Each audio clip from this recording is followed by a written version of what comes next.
Florida legendary referee Bruce Owens here at Ronin Pro Wrestling, number 7. Bruce, what's it like working with Ronin Pro Wrestling? You've worked for many years. You've been up and down Florida. What's it like here at Ronin? Well, the one great thing about Ronin is the locker room's good. There's a lot of great talent. We're bringing in talent from all over.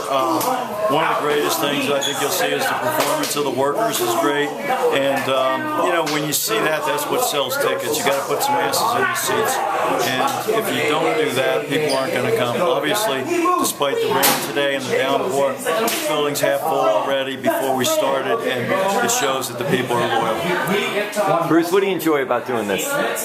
Gosh, after 37 years, you know, it's hard to go with. You know, it's I guess camaraderie in the locker room. And most important, the fans, because without the fans, there is no locker room. I've been fortunate, you know, after 37 years to see, you know, 2-3 generations of families. You know, they started watching me when they're little. Now they've got kids, or they're bringing their grandkids and their kids. So probably the longevity and the fact that a lot of the fans are still loyal to wrestling down here in South Florida.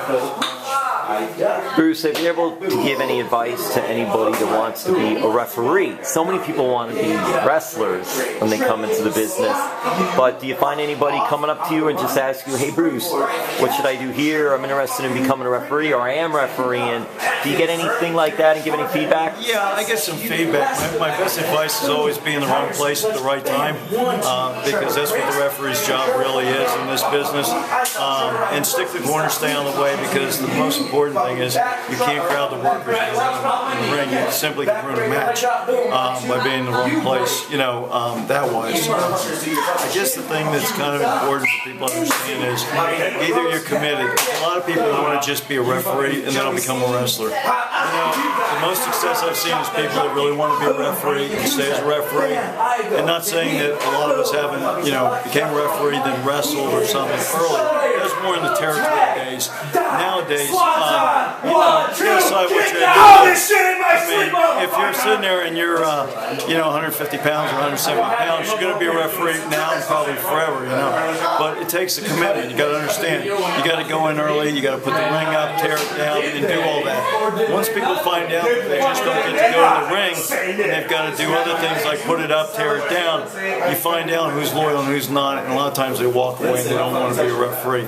They're just out there for that. Let me step in, get the floor, and walk away. It doesn't start that way, you know. I mean, I drove around putting up rings for a long time and always had my gear, and a lot of times I never worked the show. But I put the ring up, I took it down, and sometimes, you know, you got to work and sometimes you didn't. But I would say the loyalty to what you really want to do. If you want to be a wrestler, if you want to be a manager, if you want to be a referee, you got to decide what you really want, because if it's not what you want, you're not going to be good at it. And Bruce, finally, for you then, what made you decide to become a referee? Mine was really unique because, you know, I started off as a photographer and I was hauling the boys, and next thing you know, a timekeeper died at Miami Beach Convention Center.